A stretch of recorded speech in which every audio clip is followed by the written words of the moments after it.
तर रामराम मंडळींनो, मी तुमचा दोस्त आणि होस्ट अभिनंदन स्वागत करतो तुम्हा सर्वांचं आपल्या यूट्यूब चॅनलवर, ज्याचं नाव आहे कुबेर मराठी. सो आजच्या व्हिडिओमध्ये आपण L&T फायनान्सबद्दल चर्चा करणार आहोत. सो मित्रांनो, जुलै 18 रोजी ह्या ठिकाणी ह्यांचे क्वार्टर 1 म्हणजे जून क्वार्टरचे जे काही रिझल्ट्स आहेत ते फायनली अनाऊन्स झालेले आहेत. सो ह्या क्वार्टरमध्ये कंपनीचा परफॉर्मन्स कसा आहे आणि काय इम्पॉर्टंट अनाउन्समेंट्स आहेत आणि सध्याच्या लेवलवरती इन्व्हेस्टमेंट करणं ह्या ठिकाणी फायद्याचं ठरू शकतं का, ह्याविषयी आपण सविस्तर त्या चर्चा करूया. सो सर्वप्रथम मित्रांनो बघा, काही इम्पॉर्टंट अनाउन्समेंट्स ह्या ठिकाणी होताना आपल्याला दिसत नाही आहेत. स्प्लिट बोनस डिव्हिडंड या ठिकाणी अनाउन्स होताना आपल्याला दिसत नाही आहे. फक्त ज्या काही अनाउन्समेंट्स आहेत त्या अत्यंत बेसिक अनाउन्समेंट्स आहेत असं आपल्याला या ठिकाणी स्पष्ट होतं आहे. आता बघूया की ही जी काही कंपनी L&T फायनान्स मित्रांनो, ही जी एक फायनान्शियल सर्व्हिसेस प्रोव्हाइड करणारी कंपनी आहे. म्हणजे कार लोन, होम लोन अशा पद्धतीचे जे काही फायनान्शियल प्रोडक्ट्स आहेत ते सेल करण्याचं काम करते.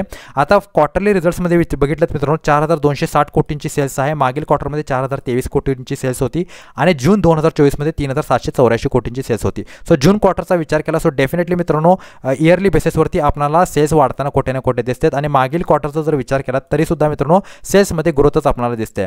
1640 कोटींचे मित्रांनो खर्च झालेले आहेत कंपनीचे आणि कंपनीने खर्च मित्रांनो चांगल्या पद्धतीने कंट्रोल केले आहेत असं कुठे ना कुठे दिसते आपल्याला. ऑपरेटिंग प्रॉफिटचा विचार केला 2620 कोटी म्हणजे 2620 कोटी रुपयांचा ऑपरेटिंग प्रॉफिट आहे.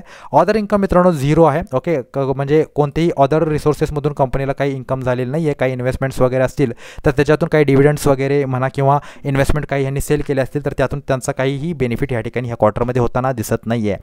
1636 करोड रुपयांचे मित्रांनो इंटरेस्ट म्हणजे जे काही व्याज आहे ते व्याज यांनी भरलेलं आहे ह्यांच्या कर्जांवरती. आणि आता बघूया की नेट प्रॉफिट मित्रांनो ह्या ठिकाणी आपल्याला काय सांगण्याचा प्रयत्न करतोय. 701 कोटी रुपयांचं नेट प्रॉफिट आहे.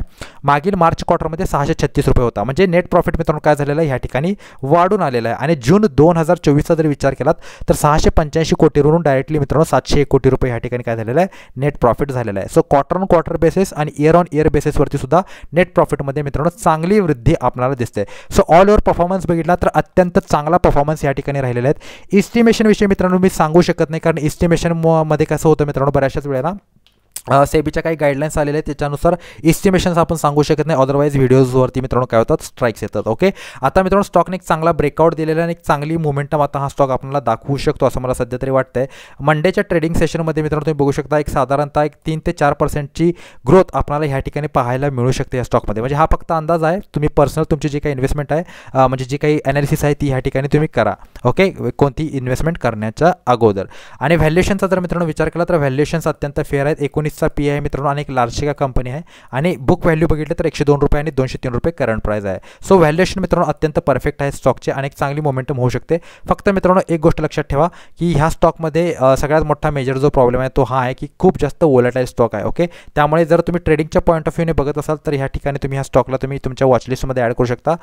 इन्व्हेस्टमेंटच्या पॉईंट ऑफ व्ह्यूने जर तुम्ही बघत असाल ओके म्हणजे लॉंग टर्मच्या दृष्टिकोनातून तर एका चांगल्या व्हॅल्युएशनवरती हा बाय करा. म्हणजे ज्या वेळेला एक मोठी ह्याच्यामध्ये काही मोठा एक फॉल येईल त्याच वेळेला तुम्ही ह्याच्यामध्ये गुंतवणूक करावी असं माझं म्हणणं आहे. सध्याच्या लेवलवरती गुंतवणुकीसाठी हे लेवल्स चांगले नाही आहेत. अजून थोडा हा स्टॉक काय होऊ शकतो मित्रांनो खाली येऊ शकतो, तेव्हाच आपण ह्यामध्ये काय केली पाहिजे गुंतवणूक केली पाहिजे. हां, ट्रेडिंगच्या पॉईंट ऑफ व्ह्यूने तुम्ही बघू शकता एक 3 ते 4% ग्रोथ आपल्याला मंडे किंवा पुढील आठवड्याच्या ट्रेडिंग सेशनमध्ये पाहायला मिळू शकते. आशा करतो व्हिडिओ तुम्हाला आवडला असेल. भेटतो पुढील व्हिडिओमध्ये. तोपर्यंत good bye, take care and good time. Thank you very much all of